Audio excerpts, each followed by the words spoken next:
Assalamualaikum warahmatullahi wabarakatuh. Perkenalkan, nama saya M. Satya Bintang Ramadhani dari Prodi Teknologi Informasi dengan NIM 2032.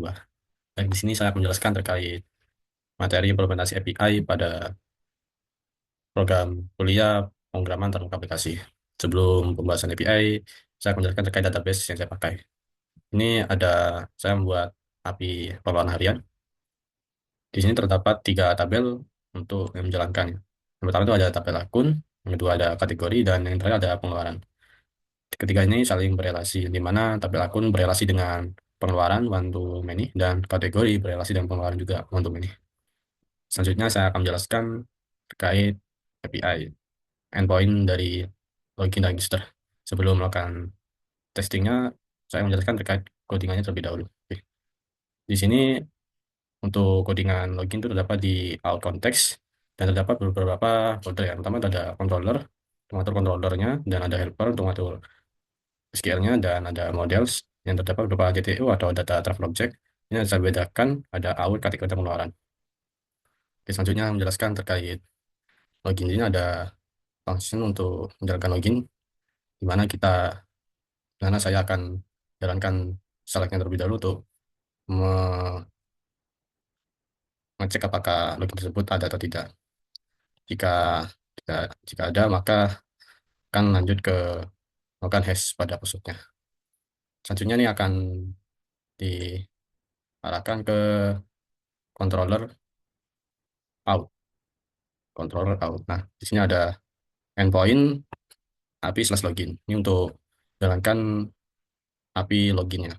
Ini ada pertama ada pengecekan jika username dan passwordnya itu tidak ada atau nol, itu harus diisi pesannya, dan statusnya itu 400 page request. Lalu jika ada, di sini dicek terlebih dahulu. Jika berbeda username atau passwordnya itu, maka akan not found atau tidak temukan. Kredensial tidak valid dengan pesan username atau password salah. Selanjutnya itu ada API untuk register, ini hampir sama. Di sini ada pengecekannya, jika nol maka request, jika password dan konfirmasi password tidak sama, request lagi tapi dengan pesan yang berbeda. Lalu jika passwordnya kurang dari 8, maka request lagi dengan pesan password minimal 8 karakter. Dan jika tidak sukses, maka itu akan mengindikasikan username-nya itu duplikat. Dan jika sukses, maka registrasi berhasil. Di sini juga sukses akan oke atau statusnya 200. Mungkin bisa saya lakukan testing untuk pengujian. Oke, yang pertama di sini ada endpoint pada login. Saya akan mengisinya jika kita kosongkan terlebih dahulu. Nah, maka statusnya akan 400. Berhasil. Lalu jika tidak ada, maka kredensialnya tidak valid. Di sini atau salah. Jika username atau passwordnya ada, statusnya akan 200, dan di sini akan diberikan token untuk autentikasi JWT. Belum itu, saya akan jelaskan endpoint pada register. Oke, kita coba kosongkan terlebih dahulu. Oke, sudah saya kosongkan. Di sini sama, input tidak valid. Di sini total diisi dengan 100/400. Jika diisi, masuk maksudnya berbeda. Nah, maka statusnya masih 400, tapi dengan pesan dan error yang berbeda. Jika sudah diisi, tetapi passwordnya masih kurang berapa karakter. Statusnya masih sama, tetapi untuk error dan pesannya itu berbeda. Oke, jika ini benar, means ini password ini 23. Register akan berhasil dengan 100/200.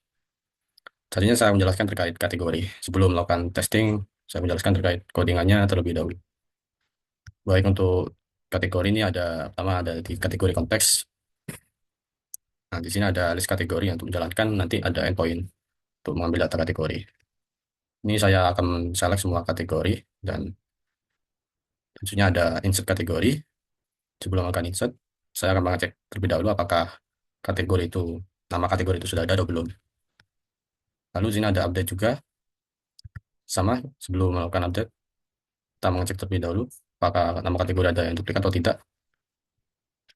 Dan di sini ada delete. Oke, di sini dicek terlebih dahulu ID-nya ada atau tidak ada.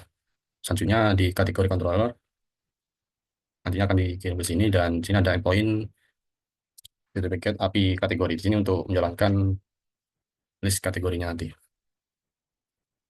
Tentunya ada yang post atau create dengan endpoint API slash kategori. Sebelum melakukan create kategori, di sini ada perkondisian. Jika nama kategori kosong, maka akan berrequest dengan status 400 dan errornya input tidak valid. Lalu jika tidak sukses, dan ini artinya konflik ini maksud maksud saya nama kategorinya sudah ada, itu berarti duplikat. Dan error status 409. Lalu di sini ada error status 500 jika gagal menambahkan kategori ke database, dan di sini ada berhasil atau oke dengan status 200. Selanjutnya ada endpoint API slash kategori dengan ID ini untuk melakukan edit dengan HTTP port. Sebelum melakukan itu, biasa dicek terlebih dahulu apakah ada isinya atau tidak. Jika tidak ada, maka berrequest dengan status 400 dan terus input nama kategori. Selanjutnya jika gagal dan sukses, itu biasanya akan mengecek ternyata ada return not found untuk kategori jika ID-nya tidak ditemukan, dan konflik dengan status 409 jika nama kategori itu sudah duplikat. Lalu ada status 500 jika database gagal mengedit. Selanjutnya jika berhasil, maka akan status 200 dan kategori berhasil diedit. Yang terakhir di sini ada endpoint untuk delete.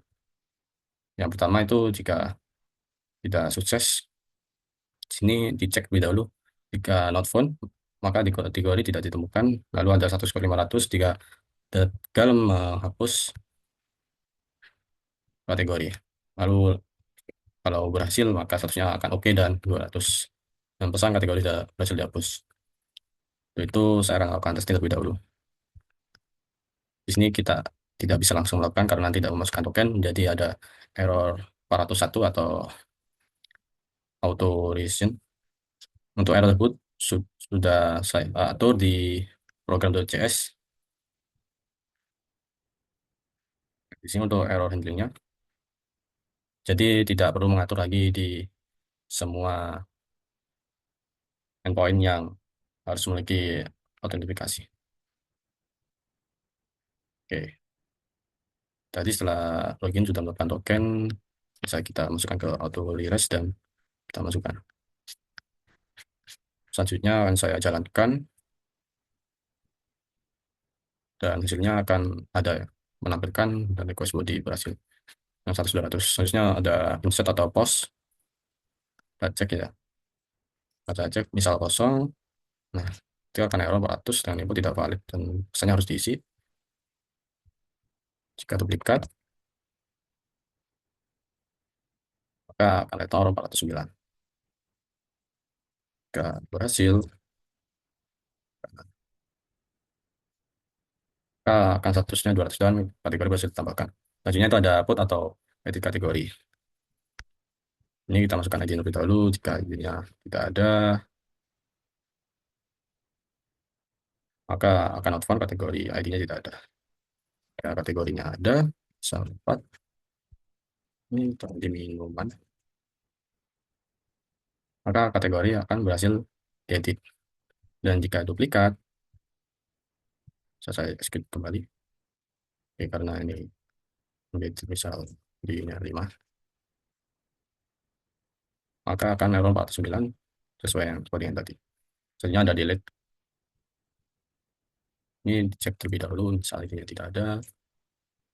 Kita akan menampilkan error handlingnya 404, nanti kategori tidak ada. Misal ada minuman 98 strip. Oke, kategori berhasil dihapus. Saya, saya cek dulu. Nah, berhasil. Strip tidak ada. Strip 2 dia. ID 8. Oke, selanjutnya saya menjelaskan untuk pengeluaran. Sebelum itu, saya akan menjelaskan terkait codingannya. Di sini hampir sama seperti kategori, cuma ada beberapa perbedaan. Kita ke pengeluaran konteks lebih dahulu.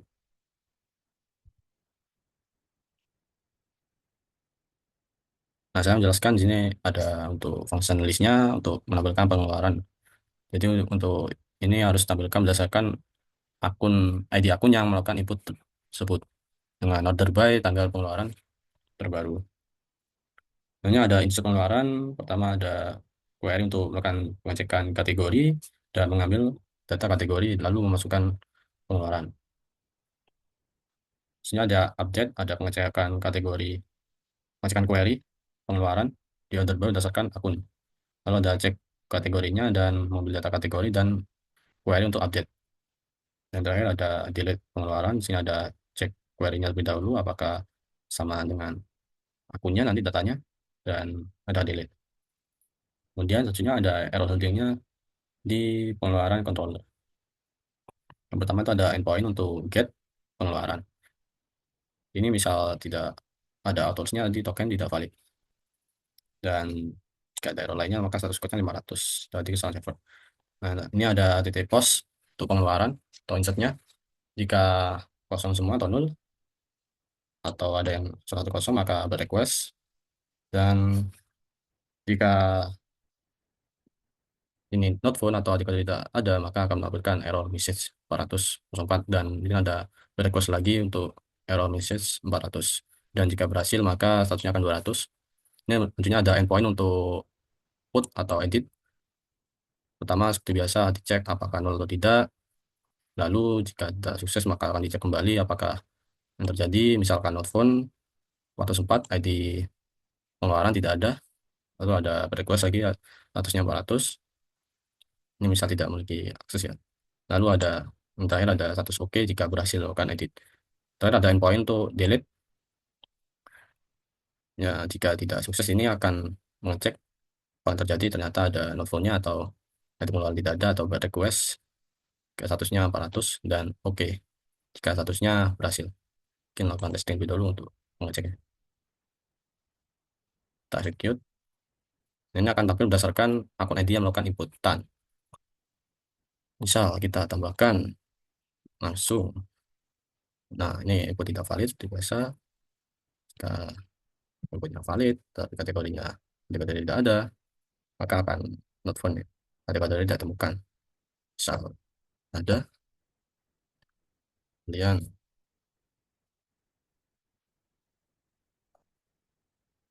execute, kategori bisa ditemukan. Nah, kita ada kategori 9. Nah, di kategori ini ada berapa? Oh, ada 3. Misal sini kita tulis 3. Ya, maka akan berhasil harusnya. Oke, statusnya akan berhasil. Selanjutnya untuk output, kita masukkan ID-nya terlebih dahulu. Misal ID-nya itu ada, tidak ada, misal 8. Kita validkan terlebih dahulu.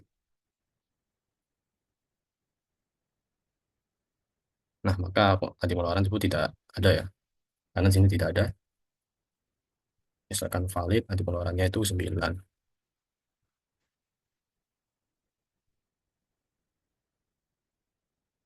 Ya, diisi semua. Nah, maka sepertinya akan berhasil 100-200. Dan misal ID yang dipakai itu dari inputan akun yang lain, maka harusnya tidak bisa ya. Banyak. Oke, akan error 400 dan Anda tidak memiliki akses untuk melakukan edit sama seperti hapus. Misal 6 dari akun lain itu maka tidak bisa ya. Anda tidak memiliki akses. Lalu misalkan bisa maka akan pengeluaran berhasil dihapus 100-200. Ada yang unik di sini, misal saya akan menghapus kategori. Misal di sini kan ada listrik. Kita akan menghapus kategori listrik. Listrik itu 3, artinya 3.